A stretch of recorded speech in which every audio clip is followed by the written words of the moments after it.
Well, good afternoon, everybody, and welcome. Welcome. Glad to see you here today with Spiritualist Joseph, San Antonio, Texas. Get ready to get started here.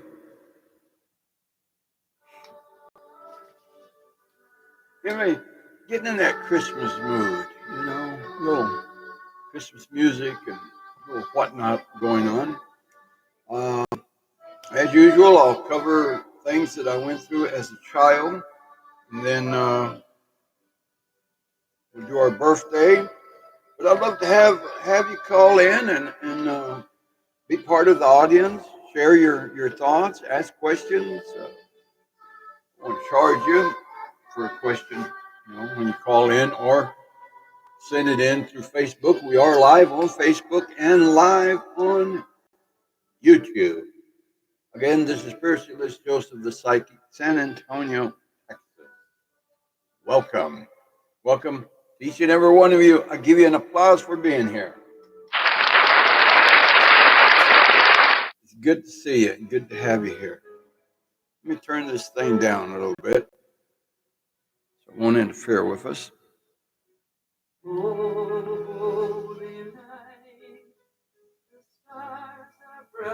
That is one of my favorite. I'll turn it down.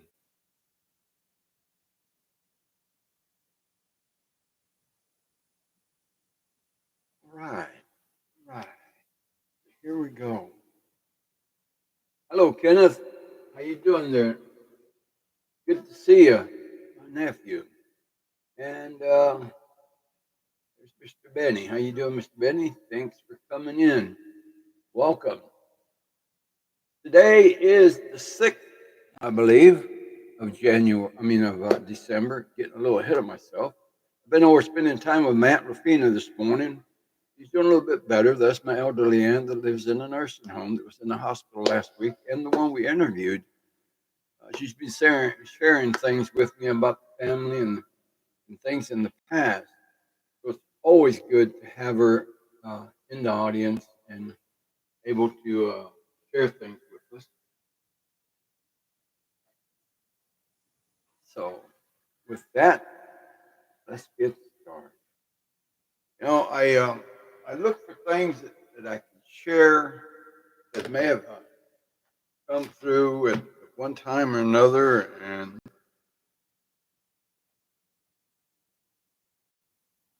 let me see here. What's a good one to share with you this morning? Tell you about my brother.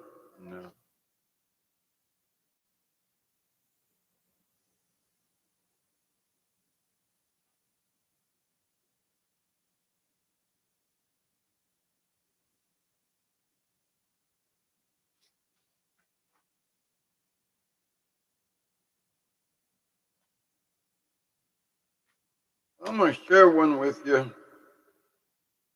took place in the 90s. I was headed for a job interview with a Chevrolet dealership here in San Antonio called Tom Benson. In fact, he was the gentleman that owned the New Orleans Saints, but he passed away. But anyway, I was going to go work for him as a truck salesman. And I was early, so I stopped off at my brother Tom's shop, and we got to talking, and he told me he really needs some help around there and all. And I wasn't in bad shape. I had some savings put up. The place where I lived was paid off. I was in pretty decent shape. I said, well, I'll give you a few months help here and then move on to my job. Because, face it, selling trucks or pickups would give me lots of money every month. Easy, 10 to 12 grand, easy. And I said, I'll help you out for a little while. Pay wasn't much, but I would learn something different. And I'd work with my brother, so I did. And a couple of years went by. Him and I were working together there. And one of my nieces and him got into an argument, and moved on. He calls me. I'm trying to fix this other speaker. This other mic. He says, get you in there together. There we go. He calls me. He had to go to the school. That's what he had to go to the school with one of his daughters, and there's a situation. So he calls me up from the school, and he says, apparently this one daughter, his oldest daughter, had run away from home. He says, can you do me a favor? Said, what's that? Can you run to our house, my house, which he lives across the street and down the road from me out in the country. He says, can you run over there? There's a spare key here, and go inside and go to my daughter's bedroom, and she left a note on the computer for me. And I'd appreciate it, if you'd go pick it up and bring it to me. Okay, so I locked up the shop, took off, went out to the house. And while I was there, went and told my wife, Susan, what was going on, and that I'd be back probably late, try to figure out what's going on. And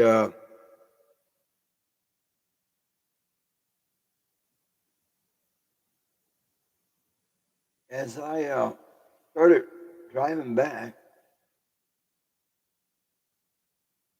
I remembered how devastated he was because she'd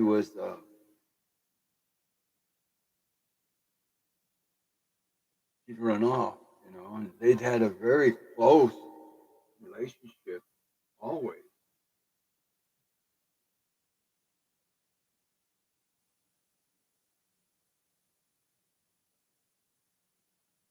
Trying to reset something there. And this was really tearing him up. And I said, oh, he said, I don't know where to look for. When you get back to the shop with the letter, we can use that to find her. So I'm driving back, and it was in the fall, of course, so it was getting dark early. By the time I got back to the shop, it was dark. Well, I noticed nobody was there. We didn't have cell phones yet. They were just coming out, and only you had to have pretty good paycheck to be using a cell phone. So, in other words, they were expensive. So, as I'm driving, once I got there, I started thinking, well, I could picture this house with these round trees in the front, no bushes, real thick green looking. I wonder if that's where my niece is. Thinking to myself. So I jump in the car and I'm holding that note. I never opened it. It's still sealed and closed. Attention, Dad, or to my dad, or something like that. It read in front. So I take off, and I get to the intersection of Josephine, I believe is the name of the street. It's like something telling me, turn here, turn left. I turn left, and I'm driving. Don't know where the hell I'm going, but I'm going. And then all of a sudden, take another left. So I took another left. Don't remember the name of that street. And I come to a second corner, and a second stop sign, and take a right. And I took a right, and I'm traveling, slowly. And it's like I got somebody in the back seat telling me where to go. And all of a sudden, hey, take another right. So I took a right. And I took that right. It put me at a short street. It came to a dead end, and I could only go left or right the next intersection. So I turned left, and without realizing it, when I turned left, I looked over to the right. To the right. There's a house with this big, rounded bushes at the door by the porch. And the evergreen trees, basically cedar, they've been trimmed down. And as I pulled in front of it real slow, I saw my brother Tom and his wife, my sister-in-law, and my niece walking out of that house. I'd never been there. I had no idea that that's where I was going to wind up. So I parked and I walked up, and my brother looked at me and said, "What the hell are you doing here?" I said, "I don't know, the letter told me how to get here. You opened it? I said, no, here it is. And if he was talking to me, I'd get him to share it with you. It was still sealed. He said, well, how'd you know where to come? I don't know. I don't. Hi, Mandy. Hi, Christine. My daughter checking in and my cousin.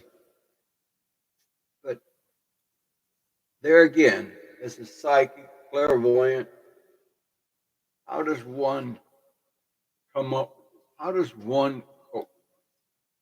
How does one? Hi to you too, Princess. I like the smile. How does one cope with that? Let alone when you're 9 or 10 years old and you see crap like this or stuff like this. Pardon my English. It was English, not French, by the way. Because French is la pou. But anyway, it did take me straight to the house. And unbeknown to my brother and sister-in-law and my niece and myself, how in the world did I get? I get a lot of people to tell me all kinds of reasons. You're psychic, you're a demon, you're a devil, you're a witch, you're a warlock. But I come back to the day that this priest, an older priest, his name was Joshua, but he says, because I talked to him about it, I guess I was in my mid-30s, late early 40s, and he says, why don't you think yourself as a seer? Not really a prophet, but more of a seer.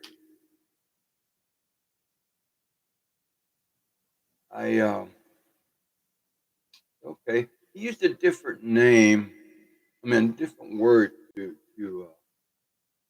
identify with what I do.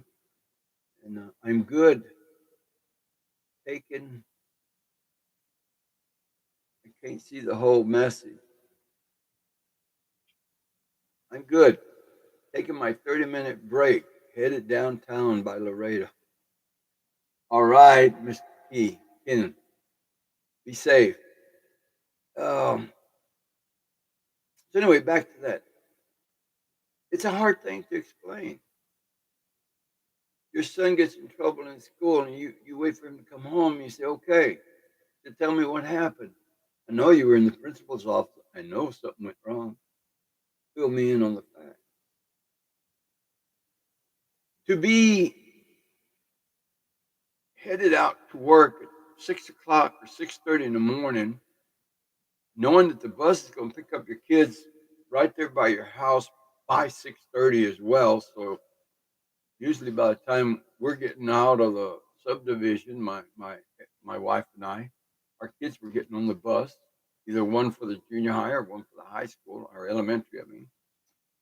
And we lived in a place called Big Country, just west of San Antonio, before you head out.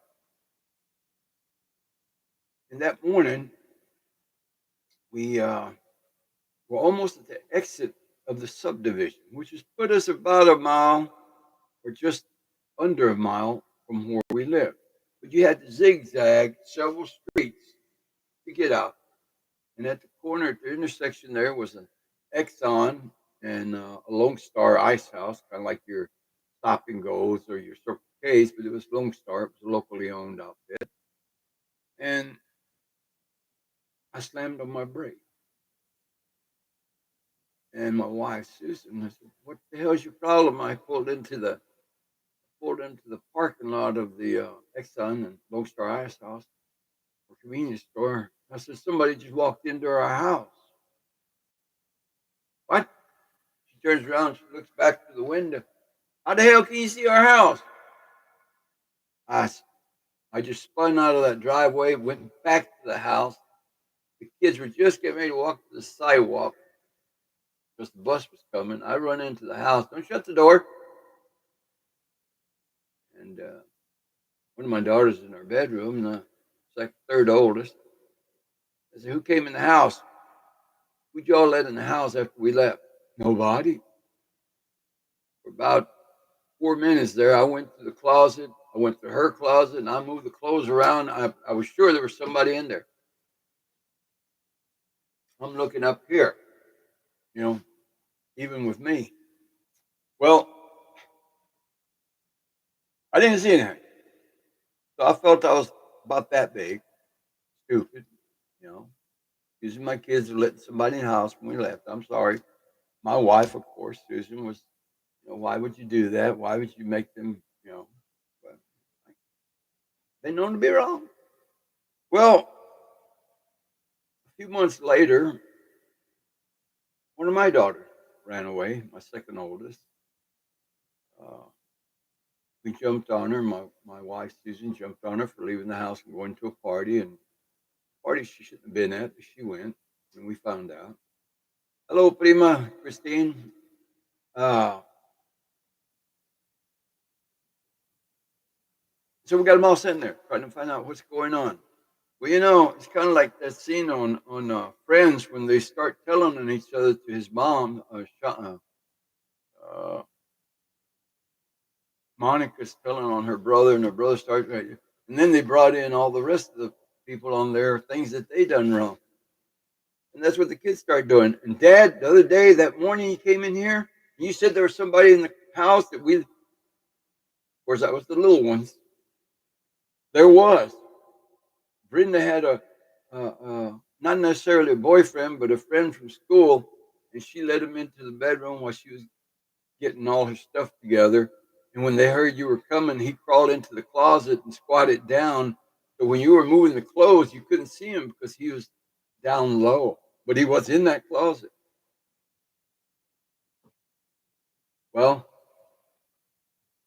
my wife was standing there and she looked at me and said, will they ever learn TikTok? He was so mad. I don't know what that's supposed to be, but anyway, will they ever learn, she says, that you see what's going on? Again, where and how? I have a couple of grandkids that I know will have my abilities. They're not awake to it yet, but when they do, I hope they'll come to me. One is very young, but she's very, very open to what goes on.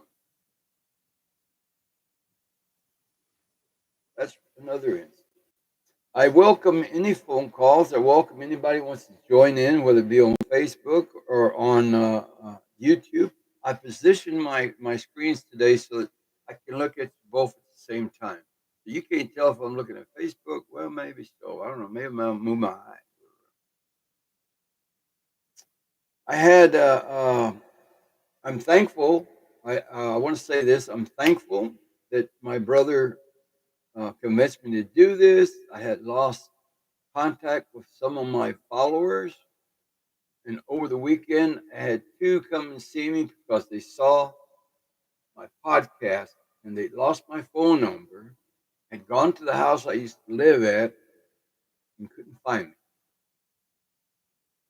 And when they saw my podcast and I had the number on there, so they called the phone number in the office. One of them called the office, one of them sent me a message through Messenger.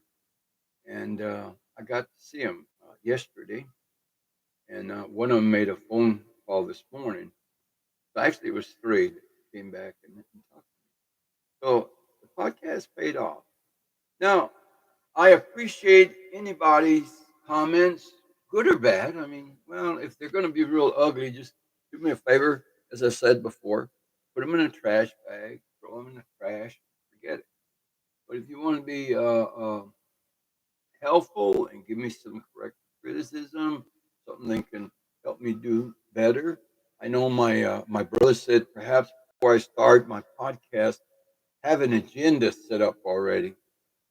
Uh, that's what I'd like to really eventually be able to do is sit down and put an agenda together. But right now, you'll bear with me. I'm trying to teach myself how to do this, get comfortable with talking on here, and I'm really trying to share things that I've gone through. And as a psychic or as clairvoyant, it's kind of like my neighbor when I was a kid that came to say goodbye, and I told you all about him. And we used to catch hummingbirds for him. I never realized when he started talking to me that he wasn't here. That man had passed away already. It wasn't until I walked over the fence to shake his hand and to say goodbye because he kept saying he was leaving, that when I tried to touch his hand through the wire fence, my hand just woofed through his.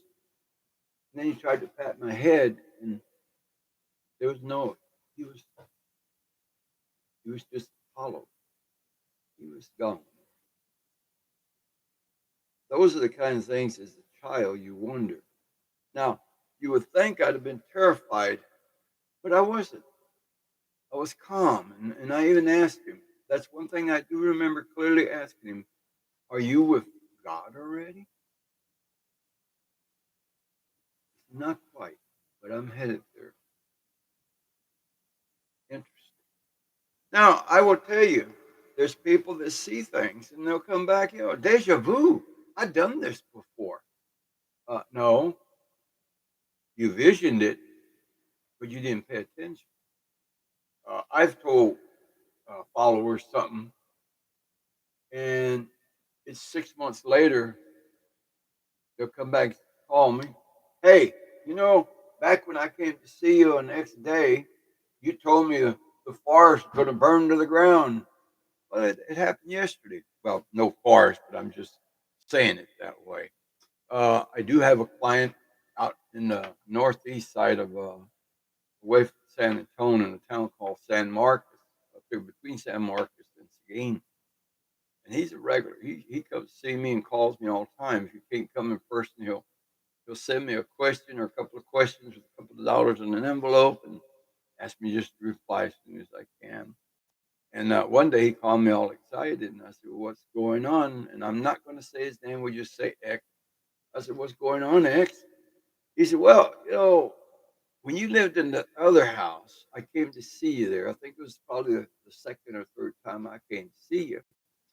And you told me to be careful that you saw a car at the edge of my property on fire, and it could spread into my dry grass." Well, do you know how long ago that was? You just kept telling me you could see this car. In fact, I think you told me a couple of times. I said, I don't remember. I do fight, well, Alzheimer's, but my short term memory with the 2 strokes I had was affected. I do take some medication that my daughter Amanda bought me and what the doctors give me. And it seems to help, and this pacemaker seems to be helping a lot too. However, he says, I just want to tell you, my wife and I were sound asleep. It's about 2 or 3 in the morning, and we heard the ugliest kaboom. We looked outside at the corner, at the corner of my property. He has like 5 acres or 6 acres up in that area. A car, something shorted out or something happened under the hood, and it caught fire. And they, you know, they called for the fire department. They hadn't showed up, but it finally reached the fuel tank and it exploded. And my front yard caught fire. I had to run up there with the water hose until the fire department got to him. He read. I said, "Well, there you go. I don't remember the conversation, but if I told you that, well, that's a while back." That's what being a psychic is, I assume, or seer. As I said a while back, I did this show in San Marcos. No, it was in Lake McQueen. No, Lake Canyon Lake. It's well known, and I cannot use his name because I don't have permission. But he's a well known comedian, and usually when he's out there, he's usually with another gentleman, like this one went out. But that night, I read for quite a few people. I think it was 100 people that were there. We even got paid for me to stay extra time. But there was a woman that came out there, and Susan was being my assistant, my wife. she brought this person in, and before she even came into the tent they had set up for me, a real beautiful little cabana tent looking thing with lighting and all. And I looked at her, and she started to walk in. I said, "You're a witch." And she looked at me real plain and says, "And you are a wizard?" I said, I'm not no wizard. I know that. No. Yes, I'm a witch, but I can tell you some stuff about you. Come on in. So we sat there, and she surprised me. She knew a lot of things going on with me. She also knew that my mom, mother, great grandmother, my aunt, great aunt, that I had some other cousins that had the ability. But you have one that dabbles in the dark. And you need to warn him that that's not the way to go. He said, I'm a witch, but I don't use the dark side. I use mine for healing people, like a wicked. Well, cool. And I think I mentioned that before, but it comes back to that. And it is hard when you're a child to know what's coming your way. I was in the third grade, 63, November. No, it wasn't even November. I think it was October. And we were coming in from lunch. And a friend of mine, I believe his name was, well, I know his name was Ralph. His last name was Garza or Garcia. He's the guy I told you about. He had this habit of rubbing his chin on his shoulder. You'd always see a mark in his shirt where he had this, I don't know, flinch or whatever. But he went to holler at me, "Hey, it's about time to come in." And I wouldn't hang out with other kids because of bumping them or running into them and seeing things going on. But I remember I come up to the porch and said, "Hey, the bell's fixing to ring." And may want to come up and get in line. So I did. And it's like, sorry about that. It's like all of a sudden, like I dozed off. I didn't doze off. I'm standing there, and I see this long black horse coming toward me. I hear people screaming. I hear what I thought was maybe fireworks or something. And they're all pointing upward to this red building. And I'm standing here like I'm in the middle of the road, and this car is coming at me. And the guy in the back seat stands up, reaches to the floor, or he stands up after reaching on the floor. He's holding this big, ugly rifle or something. But as he tried to straighten out, it went off.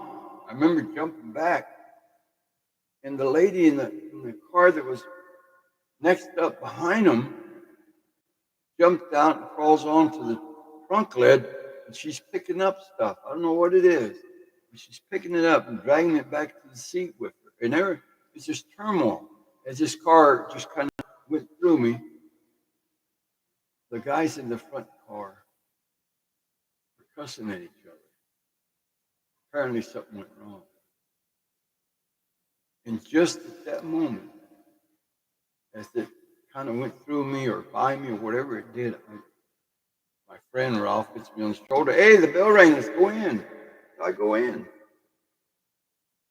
And I thought about that. What was that?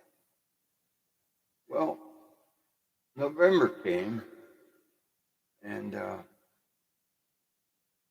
same thing. Friend Kim got me. It's time to go in. Why do you always hang out there by yourself? We go inside. It was after lunch, by the way, lunch. And teacher's got the TV screen, the television on that we use for science programs or public television stuff that they would show for the kids. And she asked everybody to sit down and sit quiet. It's something horrible had happened. She spoke about some person that got shot. It's your president, our president. I really never paid never mind to it, but she says the president got shot in a place called Dallas, Texas. Okay. So we're all sitting there, hey, we're not having to do any kind of schoolwork. We're just sitting here watching TV. But it was Walter Cronkite, and then it was somebody else, and they're talking about how and what. And I see that red bill, and I see they're doing a playback of. So that was my daydream a few days ago. I'm just looking. But I said, no, it can't be. Because they didn't say anything about the guy that stood up in the car in front of them that was standing up with the rifle or whatever that thing was, and it went off and shot the man that was sitting in the limo behind him. When the lady jumped out to grab whatever was on the trunk lid. When a few days later that they showed the stuff that where the lady was climbing out from this camera, the amateur cameraman was, video, well, not video, recording it on his little camera. It wasn't video back then, it was just regular film, Super 8. And that became the tool for investigation. What happened? But nobody ever mentioned that guy's rifle going off. And it didn't look like he did it on purpose. It looked like when he was standing up, it went off. And they were all yelling at him. But nobody ever mentioned it. Don't know whatever happened to that. But it's interesting that I had seen it probably a week or two before, and it came to that. That's spooky. How do you handle stuff like that, especially as a child? Well, that's just the things you go through. I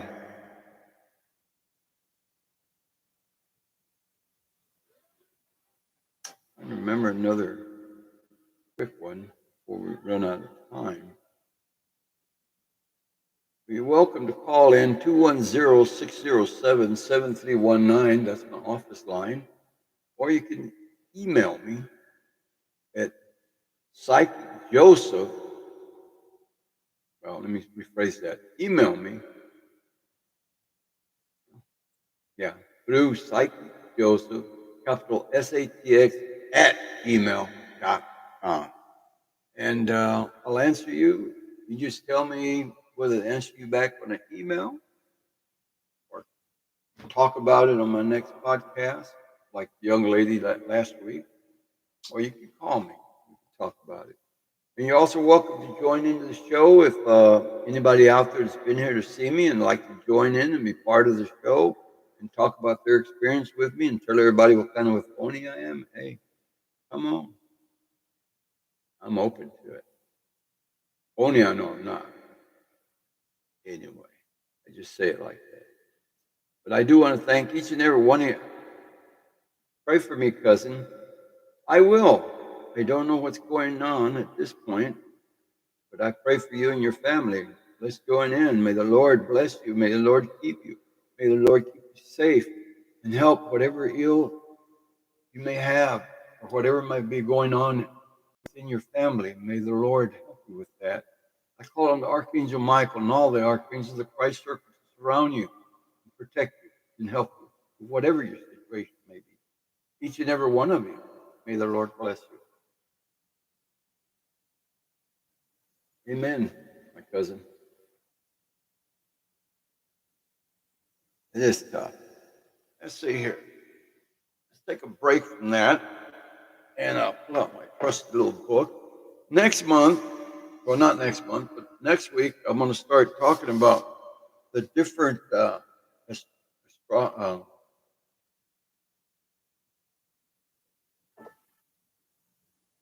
different. My mind went blank. If you're Sagittarius, I'm going to tell you what your planet is, what your stone is, what your flower is, and what you as a man or a woman can expect, and see how close you are to what they write about you. And then we'll also Scorpio or Virgo, but we're going to hit on each and every one, and that'll be next week. That's only part of my discussion. Identifying who and what. You should tell the story about the crosses at the Pasadena house on our future episode. As a matter of fact, Princess, I told that story to one of my clients yesterday, and this is my daughter that's brought this up, and so I won't forget. This is something that took place in 1977, I believe, or 78. And I may have talked about it in one of the episodes. If I did, forgive me for repeating it, but since you mentioned it, I'd like to share it. If it's okay with her. I want to say it was between 77 and 78. And we lived in a haunted house. It was indeed haunted. My ex-wife can verify that, and so can her cousin, so can my sisters and family members that spent the night there. My mother got the hell scared out of her. Never forget. But we lived there. It was weird, but we lived there. But one night, we went to bed. I want to say it was about 2 or 3 in the morning. We heard the most. Oh, wait. That's not the story you're talking about, is it, Mandy?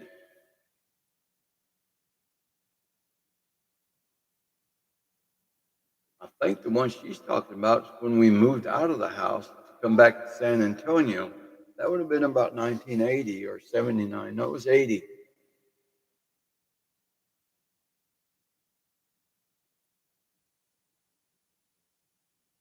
Upside down crosses. When my baby girl, when Amanda was born, we had made the spare room, even though we had complaints that it was haunted. Thank you. We made this spare bedroom as a nursery, but it had enough room to keep a bed in there in case we have guests. Because most of our family, even my ex-wife's family, most of them lived in San Antonio, with the exception of her brother that lived in Pasadena by us. We were really good friends, this dude. But anyway, we decided to move back to San Antonio because my ex-wife took a job over here and it was going to pay pretty good. So we found a house over here, and I told that part last week when I talked about when my sister got killed. And her cousin, who was about 16, I think, at the time, uh, he had a nickname, Rusty. Hope he doesn't mind me mentioning it, because his hair was copper like my daughter's. But anyway, we had stayed up all night, loading the U-Haul. I stayed up cleaning, vacuuming, making sure I painted, did all that the week before we got everything loaded up. I want to leave the house ready for the next person just to move in. That way I could get my big old deposit back. And I walked around the house before I went to bed, and I could see a couple of things I need to take care of. We had all the pictures down off the wall and everything. So we slept in the living room. And I think we ordered pizza or something. We ate there in the living room, my wife's cousin and myself. And next morning we got up fairly early, wanted to hit the road early, get to San Antonio, in time to try to unload some stuff. And I walked the house to make sure I didn't leave anything behind, no vacuum cleaners or accidentally leave tools or something. When I walk into that spare bedroom, and I walked over to the closet, empty, clear, and I looked on the wall, and on the wall to the left by the door was a big black cross. The bars in the cross were about 1.5 inches wide. And overall, it stood about 2.5 foot tall and about 1.5 foot on the crossbar. It was upside down. It was black. When I took the picture down the night before, it was just a plain blue wall. Yeah, we had painted the room blue because we thought my daughter was going to be a boy. And we never changed the color that I remember. Maybe we did. I don't remember. But I saw that wall the night before. And it gave me the creeps. No matter what, it still gave me the creeps. And I turn around, I look toward the door to see, look around the room, see if I see anything else. And the first thing I thought, well, maybe my wife's nephew was trying to be cute and painted it on me. So I sprayed with my finger and I started yelling at my ex-wife, come in there. Because, I painted the whole house. I want to leave it ready for the next person. And I says, look, what do you see on the wall there with the clown? We used to have a big old clown picture there that we bought at the flea market for my daughter's room. And I don't know what you're looking at, but why is there a cross over the door? Another smaller one, about 6, 7 inches tall, about 1 inch thick or less, with a crossbar. I said, I hadn't noticed that one, but look at this one to your left. Oh my God, that wasn't there last night because I checked the room. I said, I did too. That's where I took the clown picture down. We took everything and we threw it in the U-Haul, the whatever we had left, threw everything in the car. You got the Caprice, I got the U-Haul, and we got the hell out of Dodge. That was spooky. That house was haunted. Now, I don't know if that was a sign of something to come, but an upside down cross is not a good sign. It means evil is lurking. A few years later, we decided, we just weren't happy being back in San Antonio, especially after my sister passed away. I was having a hard time with it. I went back. We moved back to Houston, moved out north of Houston. And one day, my ex and I, my daughter decided to go check out the house in Pasadena off Miami Street. And first I went to see the old man that I bought my Toyota pickup from. It belonged to his son that got killed in Vietnam. And went and said hi to him and I asked him if he ever talked to the people that moved into the house. He said, they bought the house. And I can't remember the owner's name. I'm going to call him Richardson. Richardson said, you left that house in such good shape.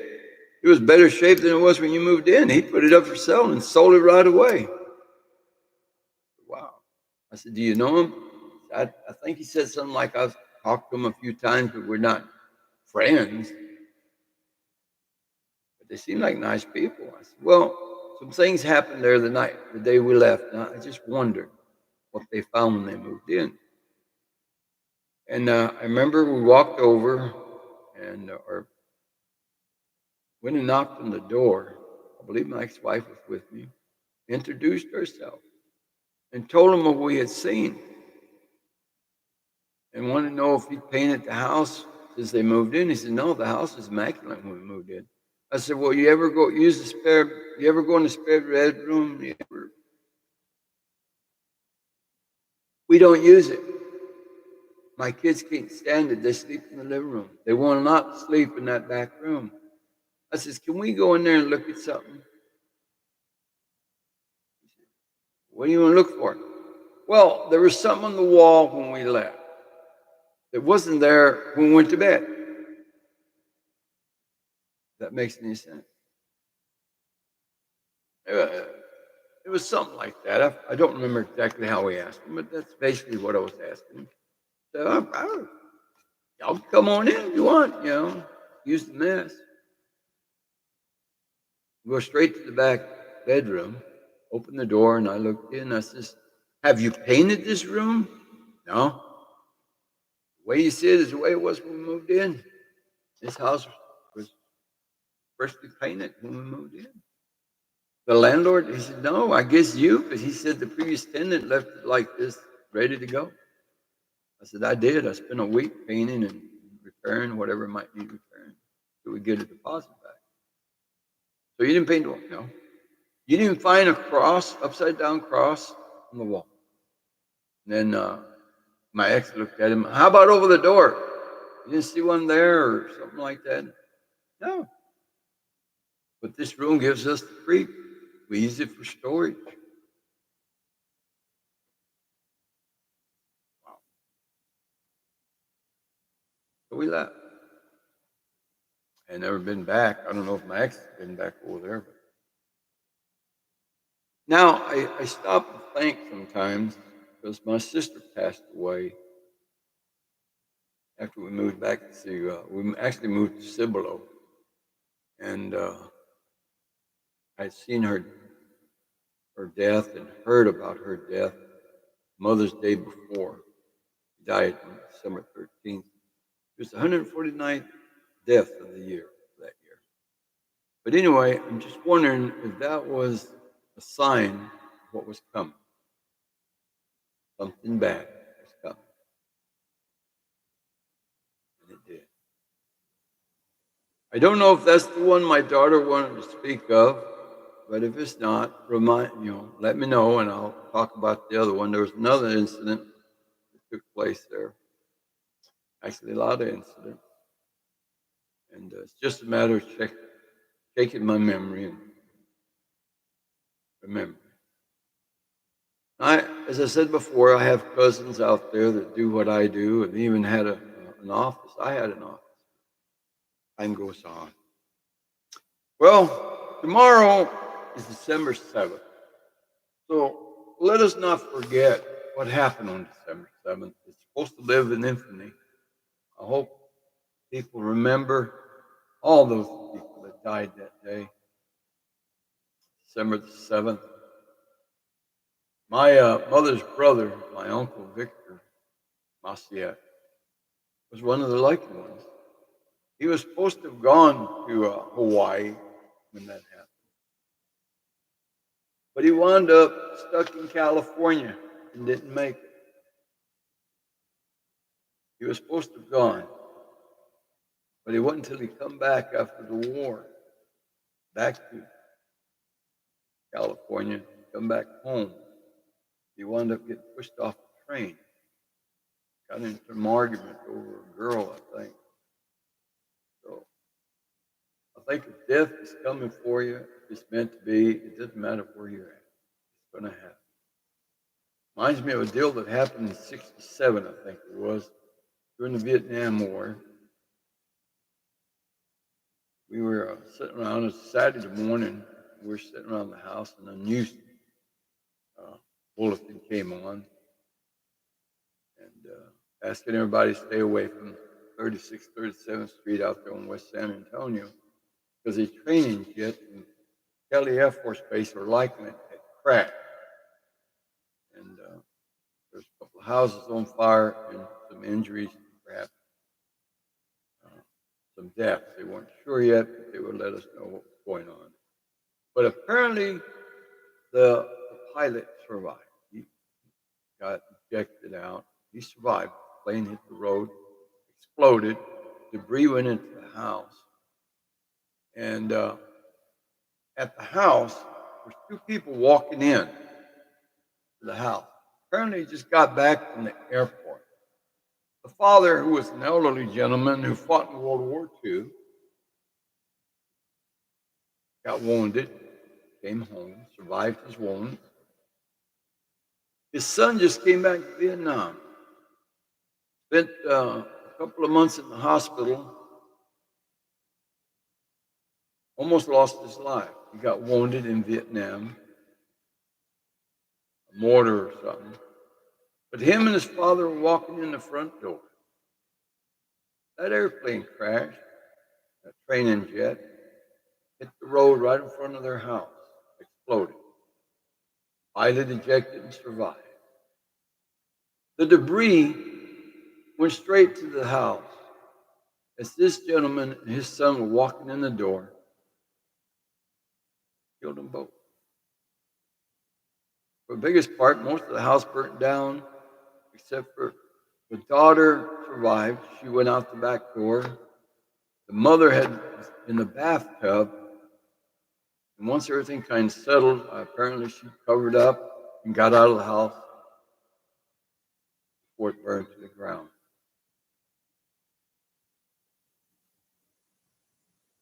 It is strange, but it happened. 1967. Well, happy birthday to you if you were born today, December the 7th. Ah, dog. Happy birthday. Everybody join me. Happy birthday. And if you were born today, embrace platonic love. Embrace it. And also embrace your creative spirit. You can come up with some pretty nifty things. You like to do things. You're very crafty. You get an idea, and you make things happen. You make things appear. So embrace that. And you're one that really enjoys celebration. Hey, the son just got all A's. Let's celebrate. Hey, the husband just got a raise. Let's celebrate. Hey, I got a new car. Let's celebrate. You're going to celebrate a raindrop yet. But that's who you are. Let's celebrate. Get out the candles. Get out the cake. Maybe a beer or a glass of tea. I don't know. But let's celebrate. But that's who you are. Creative in spirit. And you embrace platonic love. That's who you are. But avoid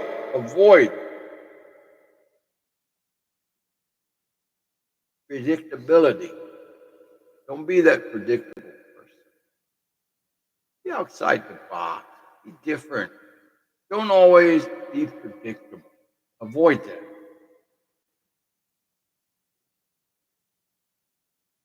And avoid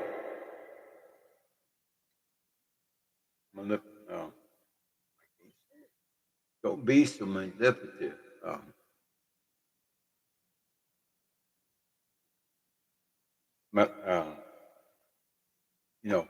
When you try to get people to do things your way, manipulation. I cannot say it.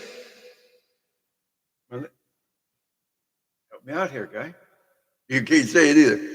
I got my neighbor's sitting here listening to me. Okay. Manipulation. Amanda, help me out. Hello, Ray. Good to see you. Don't be so manipulative. Hold on. I get that out here.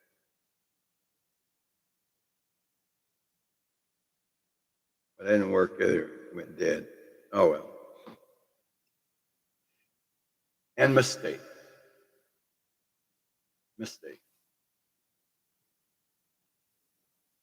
Careful with mistakes.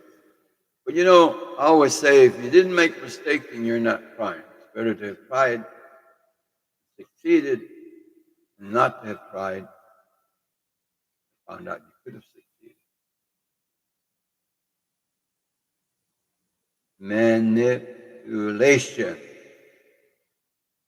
Yeah, something like that.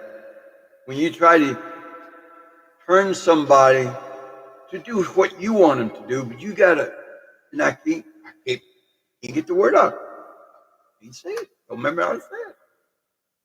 I guess that's my dementia. I remember that. But thank you for your help, Mandy. All right. Also today, just so you know, you were born with some pretty famous people. You share today with musician Dave Brubeck. Brubeck. Brubeck. Don't know who he is. Never heard of him, but apparently he was famous. Tom Hessel, another actor. Actress Elisa Lindy, I'm sorry. Elisa Lindy. And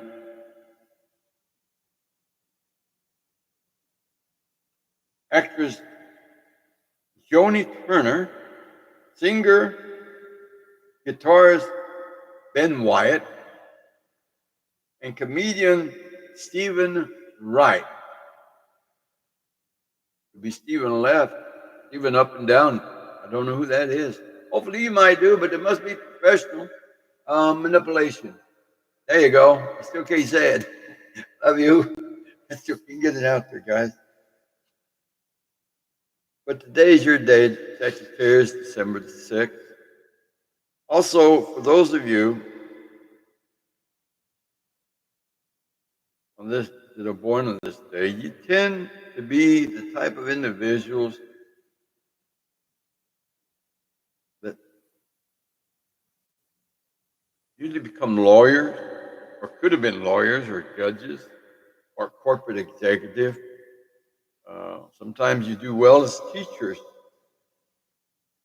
Sagittarius people have the talent for making money.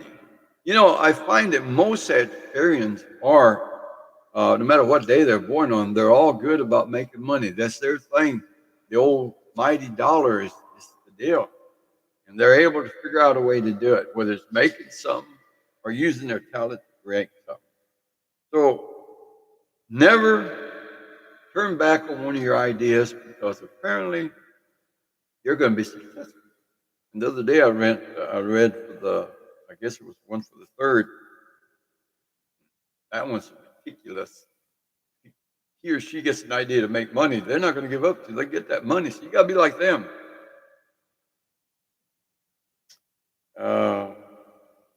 You also are a goal-minded person.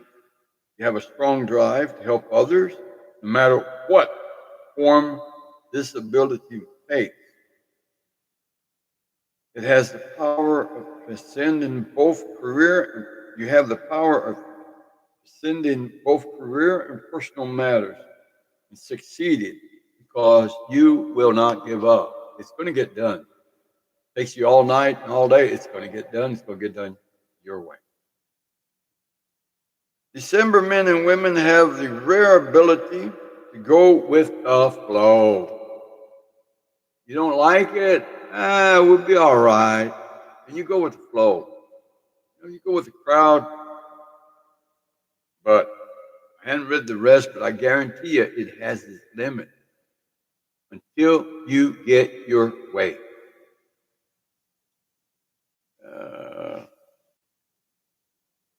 And there you go. You go with the flow, and then all of a sudden, you can crush somebody's dream from being in the flow, because you may not agree with the way they're going after all. Beyond the reach, you will find something else to take its place. So, c'est la vie.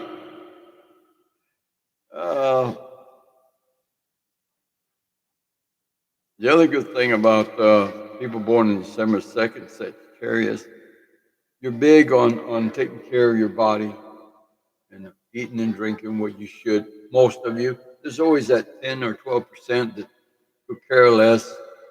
Give me another beer, give me another taco, give me a triple-decker cheeseburger with bacon and ham, and extra cheese, and pour on the mayonnaise. And while you're at it, if you got a little bit of that bacon grease, just kind of pour it over the bun. Yeah. Your heart stops, and you wonder, shouldn't have had that last bacon grease. I'd have been all right without the bacon grease.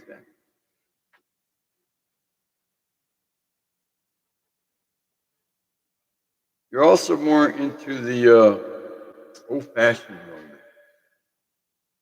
Bring the flowers and the candy. Be part of it. How about that? How about number? Let me see how I'm missing out on this question. Quite get. Hi, Shelley.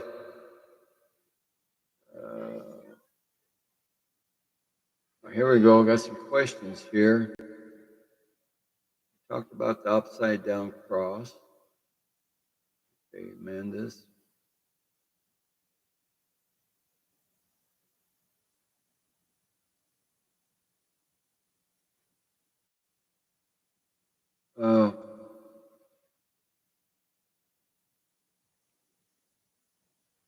I'm scrolling through questions here. Hi, Dad. Okay. Somebody had asked me a question, but I lost it. Hi, brother. Who's this? Apparently one of my brothers or somebody came into the room.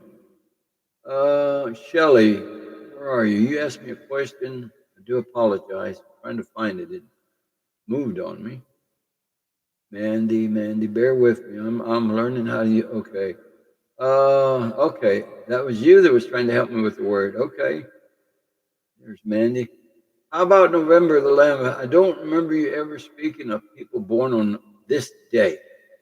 Well, happy belated, everyone. My friend's birthday, I think, was November 11th. Let's give her an applause and say happy birthday anyway. Let's go back to November 11th. Let's go back in time. Close your eyes. Think back. It was before the 5 pounds we gained for eating so much turkey and dressing. When we're still thinking about what we were going to eat. You were born on November 11th. You were Scorpio. Well, you still are Scorpio. I don't mean to say were. Okay. Oh, I do remember this one. Perhaps you missed it. You are graceful. You like to embrace graceful word. You are a person that tries to be as graceful about things as you can. But it's like this. Don't piss me off. I'm sweet over here, but this side can really chop your head off. Look out. You're positive thinking. And that I know you are. For me, you are a positive thinker. You are always trying to move forward. And that's good. And you have the will to win. How about that? The biggest thing for that person born on November the 11th, Scorpio, you needed to avoid inner fear. You need to avoid that. That will keep you from going where you want to go. You need to have that confidence. It's back to what we said earlier. It's better to have tried and not succeeded, but not to have tried and find out you would have been one hell of a ball player. You know, I went down many roads in my life.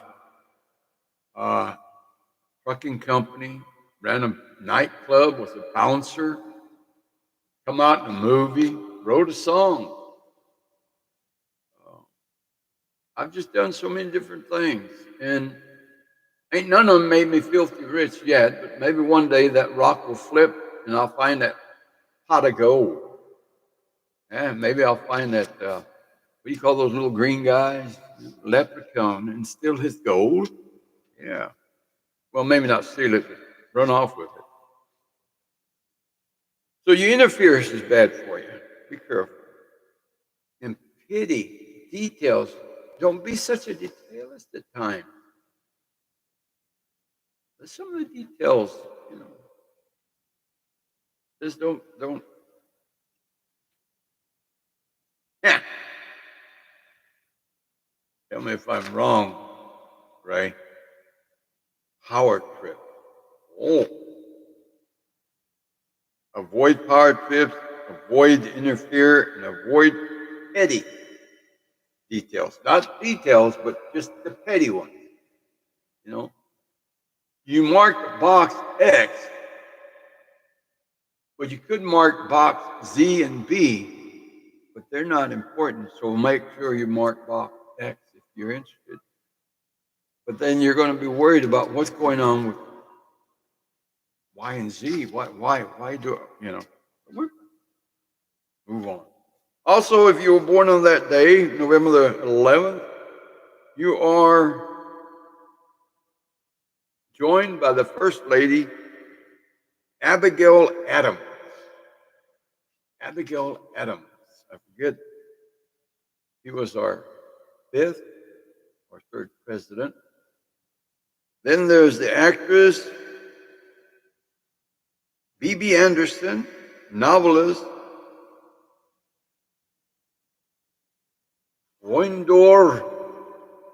R.Joseph. I don't speak Polish or Russian, so take it for what it is. But he was He was a novelist, so he wrote books. And another astrologist, Athena Theodore, famous astrologist. Novelist Howard Fisk, actress Demi Moore. I think that was the way, what's her name of Friends wanted a haircut like Demi Moore, not Danny Moore. And novelist Kirk Vonnegut, Jr. at that. Don't know who he was.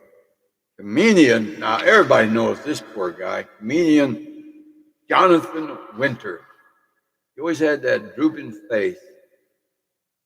I guess he was funny. I was young then, so. And if you were born on November the 11th,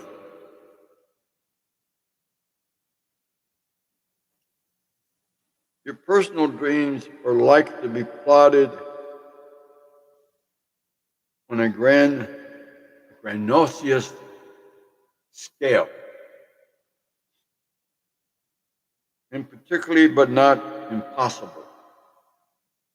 Because of your power will, it's likely that it is these goals that do not come true. It is the unrelated circumstances that tend to interfere. Unrelated circumstances that come into play and interfere with the way you were going. And the lack of focus. It's like having too many projects going on at one time. I'm making chicken soup over here, and over here I'm making a dress. Over there I'm washing the car. I'll be back to washing the car. I got to check on the soup. I got to work. I've got to stitch on this dress. You know what? I also got to go here. And guess what? None of them get done. Got to stay focused. Unrelated. Lack of focus. There you go. In most cases, it's partly due to the merely on a whim of nature. Just on a whim. You have to just do it when it comes, stick to it. It's like hitting that nail that seems like it's never going to go in the board. You got to bring that hammer up, give it one good solid swing, and knock that nail into nowhere and be there. Lunch is over. Okay, who was that? I guess that was my nephew. Oh, lunchtime is over. Gotta go. Enjoyed it. Love you, princess. Till next time. I'll talk to you later. All right, Miss Ray. How you doing, brother? Sister? Okay, what can I add to that? Although money is not likely to be a significant factor in selecting your next career, November 11 natives have the ability to amaze and administer a great fortune, since money has no emotional hold on you. I noticed that. That's not a big deal for you. God is good. Be blessed today. Amen. Well, that's it for today. I get an hour to do this.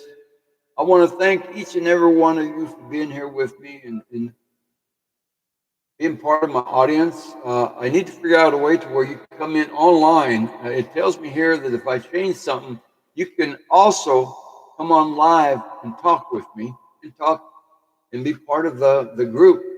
And I would love to do that. I would love to have people come in and share their thoughts, and tell me to get lost, or tell me I'm full of baloney, or whatever you want to tell me. I don't care. As long as you talk to me, that's great. But with that, I say, God bless you. God keep you. Be safe. And tomorrow, between 1 and 1:30, I'll be back on here. I'll have another short story. And hopefully, answer a couple of questions. Looks like I have a couple of emails that came in from someone, and I'll see what they want me to do, if they want me to talk about it on the show or bring it up at another time. God bless. God keep you. Be safe out there. Until next time. What's funny about that? Come on, say goodbye. Say goodbye.